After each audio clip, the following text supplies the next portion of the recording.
Opposition coalition CUPP launches multiple offensive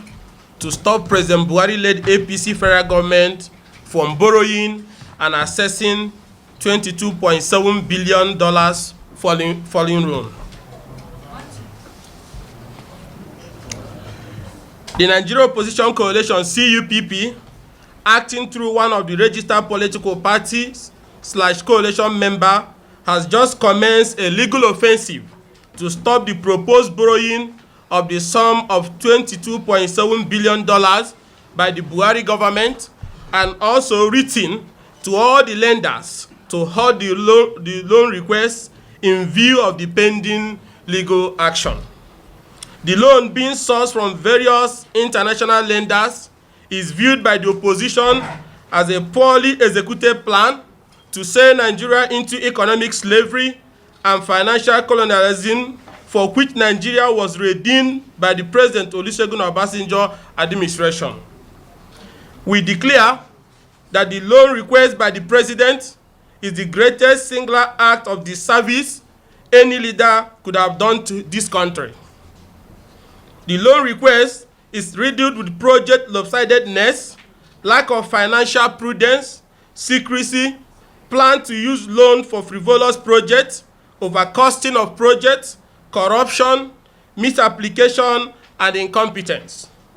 Nigerians must know that of this loan, consultants are expected to take an alleged whooping 40% of the loan, while projects are to purportedly take the remaining 60%. The opposition have taken this patriotic action because we believe that President Muhammad Buhari-led corruption-weakened government is just sourcing for funds to consolidate the APC government looting jamboree and use the leftover to prosecute the 2023 general election, and not for the pretense of infrastructure development which is shoddily presented to the National Assembly. We therefore condemn the rubber stamp leadership of the Senate for forcing through the approval of the loan by the Senate, even when senators had not seen the breakdown of the loan expenses as required by law. The Senate leadership has clearly shown it is not on the side of the people, and it is not representing the Nigerian people, but their selfish interests. Their unpatriotic stand on national issues and lack of vision has become all the more apparent, and have turned the Senate into a chamber filled by political hallelujah boys. Fellow Nigerians, the exchange rate of the dollar, due to certain vagaries, including gross mismanagement of our economy, is now chasing 400 naira to a dollar. This means that at this rate, the 22.7 billion loan will be equivalent of 9 trillion and 8 billion naira only. This is more than the entire 2019 budget and just a little less than the entire 2020 budget. How can a government borrow its entire budget, yet citizens are in doubt as to the content of the loan package? This loan request is the height of Buhari's APC-led government insensitivity, irresponsibility, and wickedness. Fellow citizens, both indigenous and foreign experts have pointed out the unsustainable trajectory of our country's debt with the current upswing in borrowings. Nigerians will one day wake up to find that they are not tenants in their own house. The Muhammad Buhari regime would have sold our dear country to China and some nations in Europe. The opposition cannot sit and watch President Buhari squander our present and our children's future. Our nation leaders work hard to clear Nigeria's foreign debt after the return of democracy in 1999, and the opposition will not allow any government to plunge Nigeria back into another debt. It has become manifestly clear to the Nigerian people that what our president, Muhammad Buhari, needs is ideas and competent hand, and not the $22.7 billion loan request. The problem with Nigeria is not lack of money, but lack of governance capacity in the regime, which from all available indices has made our economy worse, security precarious, and life very cheap. This regime is indeed a disaster.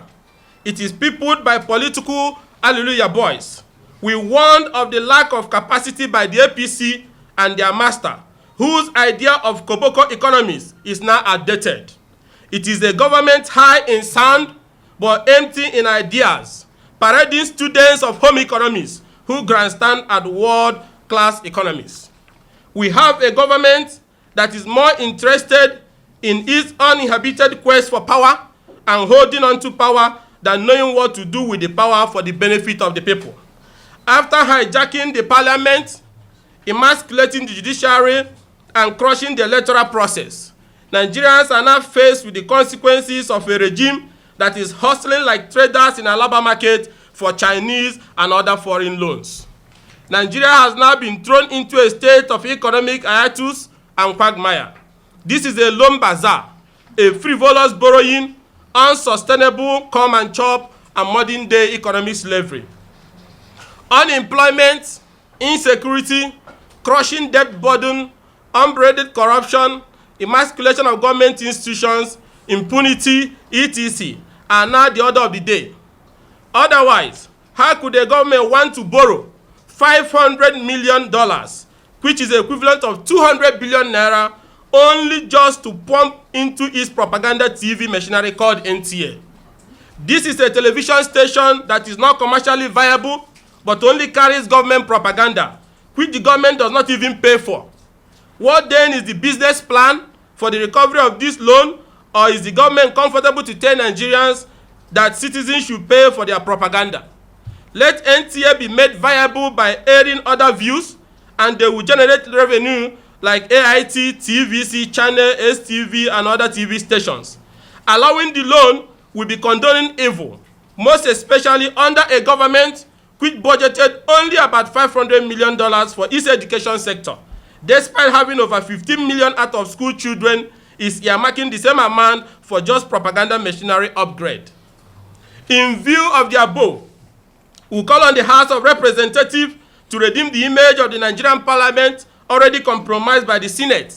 and serve as the true representative of the people by officially rejecting the dangerous loan request or ensuring the proposal is revisited by ensuring project balancing, removal of the frivolous items that cannot repay the loan, removal of the outrageous alleged 40% payable to consultants, and eventual reduction of the amounts, and setting up a mechanism to monitor the disbursement. All items that are not economically viable should be removed. In short, the House should focus more on the loan being rejected because it is economically evil. Nigerians must rise and stop General Buhari and his APC political Hallelujah boys from plunging Nigeria into her worst economic crisis and bankruptcy. Furthermore, in view of the lopsidedness of the project, the frivolous nature of some of the projects, the lack of evidence of the economic viability of the project, inflated costs of the project, lack of competence and transparency to monitor the loan disbursement, over bloated costs to consultants, the Nigerian Opposition Coalition CUPP, in pursuit of public interest of Nigerians, including the unborn generation, who are the ones largely to pay for the avarice of this government, today launch multiple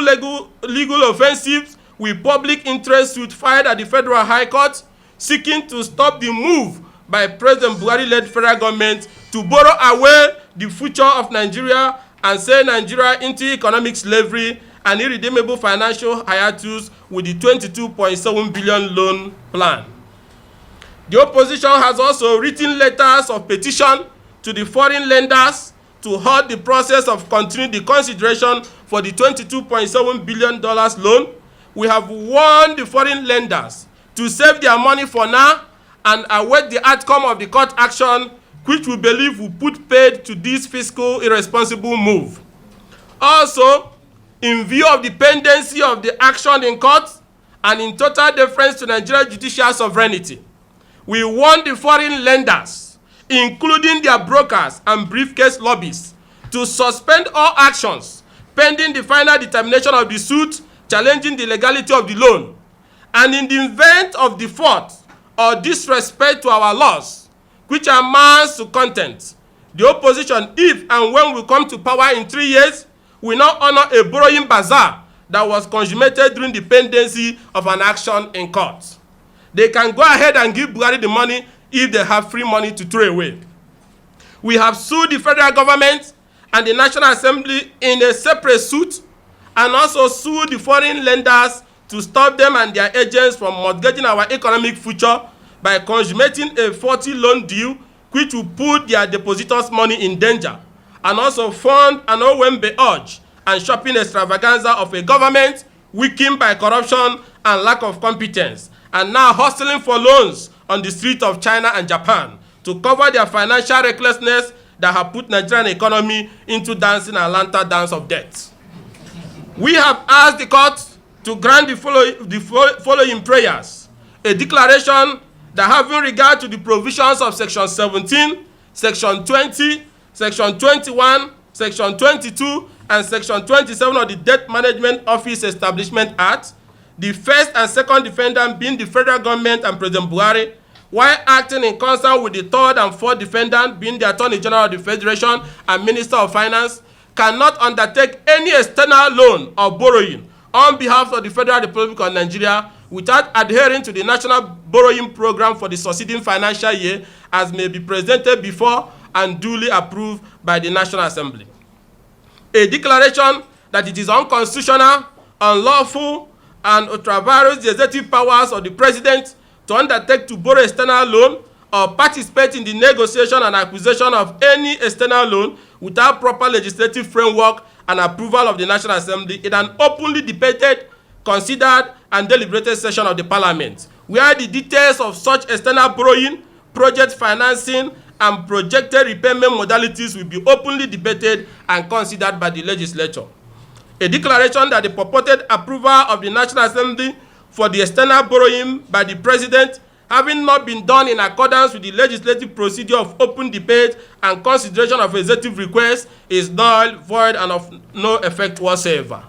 A declaration that the exercise of the executive powers of the President vis-à-vis the acquisition of external loans and its expenditure on any project cannot be carried out in a lopsided manner without taking into account the interests of all the component federating units, or in a manner that ensures predominance of some states or geopolitical zones over others, or imbalanced economic development, or disregard to the entrenched principle of federal character.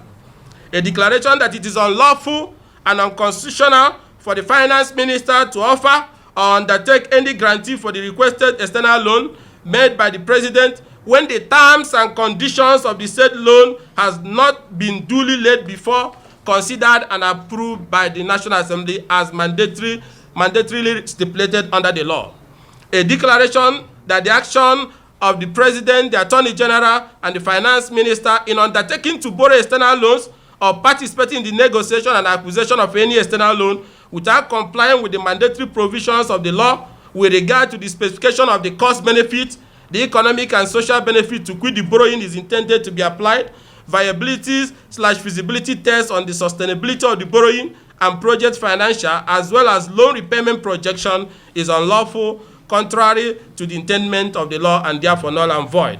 And order setting aside or nullifying any request for approval for external borrowing made by the President to the National Assembly for being unconstitutional, ultravirus the powers of the President, and for non-compliance with the law. Lastly, an order of courts setting aside or nullifying the request for external loan/borrowing made by the President for fundamental failure to specify the cost benefit, the economic and social benefit to which the borrowing is intended to be applied, viability and feasibility test on the sustainability of the borrowing and project financial, the loan repayment projection, as well as for being lopsided and in breach of federal character. We hope to salvage Nigeria yet again from the precipice. Our patriotic interventions since 2018 have saved the country multiple times from imminent collapse, and we shall continue to do so for the sake of our children and their children. Thanks you all for coming. So we'll give